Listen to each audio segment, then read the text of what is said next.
story never ends. He's exercising the right to remain a jerk.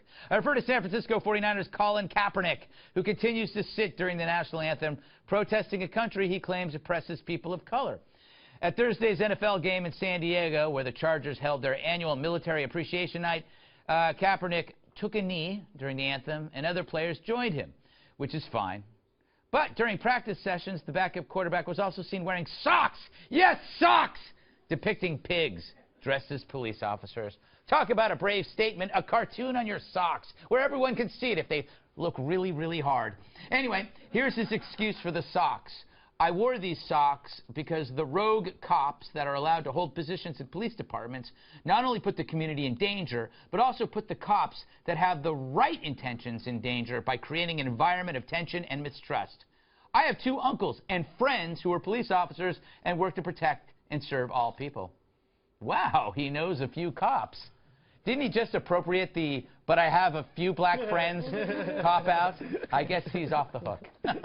All right. You are, like, this is a silly story. It's getting sillier to me, Tucker, that, you know, we all know you have a right to do it, but you're still a jerk. Can't that just be... Well, especially, I mean, this guy's a child with a head injury. He's a moron. He doesn't know what he's doing. But the adults around him do, though. That's what I find so interesting, because actually nobody contests his right to do it, and those who say, well, he has a right to do it, are really taking a pass on the key question, which is, should you do it? Right. And so when you see the vice presidential nominee, Tim Kaine, you know, defend the First Amendment, it's ludicrous. My question is, where's his employer?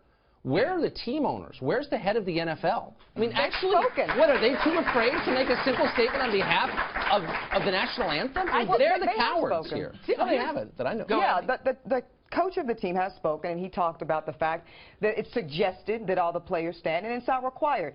I think that also what's important, though, to discuss here is not only how he's protesting, but what he's protesting. And I think that is not being talked about. Right. And you talk about who cares about the emails. Colin Kaepernick does, actually. In a post-game locker room interview, he talked about the fact that we have two candidates, neither of whom he's satisfied with. And he spoke specifically about Hillary Clinton, and if she were anyone else, she would be in jail. See, no one is actually talking about some of the things he's mentioning. I mentioned that on another show called The Five. No one's talking about this. Nobody's talking about the things he's mentioning, which he does have a lot of good points about certain things he's brought up because of the way that he went about doing it. And that's our fault, about him. That's our fault. It is. Well, it isn't really our fault. I think it's our fault. Because he's being a victim about being a victim by saying, well, now people think that I hate America for some reason.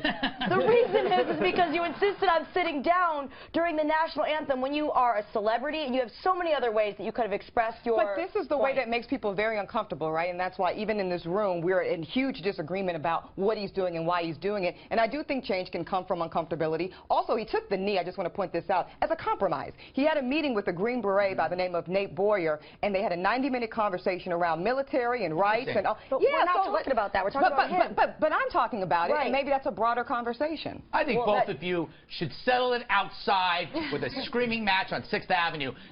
Schultz? No. I agree with the sentiment. I don't agree with the method because I don't think it's the best method to exact change, because I think you get confused as far as what he's actually trying to do.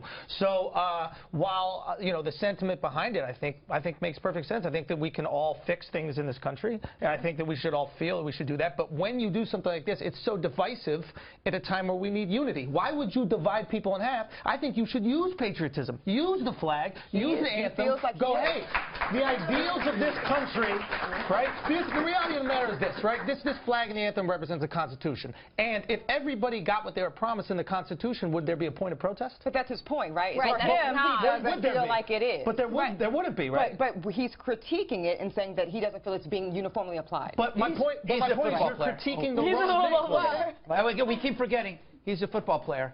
So he's Arrested Development. He's just discovering the romance of radicalism, and he's getting all this attention for it. And it's like, oh, boy, this is great. I wish I'd done this in high school instead of becoming an NFL quarterback. Greg, making $112 million. I want to say one point about this I find very interesting. It's like the people backing Trump are the anti-PC. right? They're the anti-social justice warriors. And the second he does something anti-PC and anti-social justice warrior, the Trump people, oh, how could you dare say something? But I would say, but PC, Stop being babies. no, but PC, but the politically correct actually is in a line with the criticism of the United States. Well, exactly. And by the way, disagreeing with someone is not exhibiting PC. Trying to prevent someone from doing something or express an opinion, that's political correctness. It's using force to squelch people's opinions. No, they don't appear to be. I haven't seen anybody do that. I mean, look, here's what you need in a successful country. You need a ruling class that actually believes in the values of the country. And the truth is, he's not a football player. He's just an entitled, decadent, rich guy,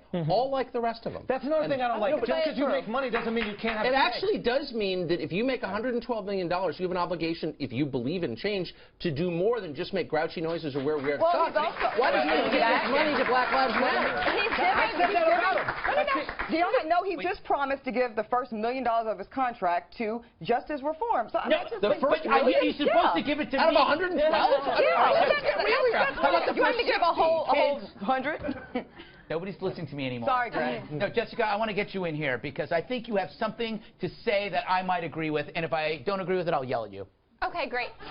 So the usual format. What I think is important about it, and obviously it is, it's First Amendment and it's protected, and both sides do acknowledge this, and I think it sparked some really fantastic conversations, like those op-eds that were written by Gold Star parents talking about what the flag meant to them, draped over their, their sons' coffins after they came home. But it brings me back to when Patricia Arquette at the Oscars started talking about women's equal pay, when she gets paid millions and millions of dollars. And her argument was, if you have an opportunity and you have a platform and a stage and an audience to make a broad, important societal point, why shouldn't you take advantage of that? And I think that's what he's doing. I don't think he's necessarily the most articulate or wonderful messenger for this, but a lot of times I feel like the Black Lives Matter movement and a lot of issues surrounding racial justice kind of get pushed under the rug, as it were, and I think that he's just trying to highlight an issue. And he's also a young guy, and yes, maybe it's only $1 million of 112 million, but that's still $1 million more than a lot of people are given. May I ask one question? But this whole he's got a First Amendment right to say it is demonstrably true. As a conservative, I believe that. I don't notice the left defending remarks they disagree with by invoking the First Amendment. So when Donald Trump comes out and attacks the Mexican judge, I never heard one person say, well, he's got a First Amendment right to say that. Like, no, he's a Nazi. He should be pulled off the stage. So, like, you know what I mean? Well, I'm very careful. I've never called Donald Trump a racist nobody ever or Nazi mentions the First Amendment on the left, except when it comes to Colin Kaepernick. Because Donald says so many things. Michael you can't keep up. Well, he's a First Amendment professor, so I can't. Well, thank God, and a big liberal. All right, I got to wrap this up. Well, let's not forget, he did wear a Fidel Castro shirt at a press conference, who is an icon of oppression. So That's one question. This is one question. I just find it interesting that, like, this thing that symbolizes America, he's upset with because people are being oppressed, yet he wears Nike clothing, which is made in sweatshops, and oppresses little kids to make it. So he has no problem with this one thing. Right? He has something. He only has a problem, apparently. Say again? Those aren't our That's kids. my point. And just the same thing with Plus, Tucker was saying. I mean, have you asked them what they think of the sweatshops? No.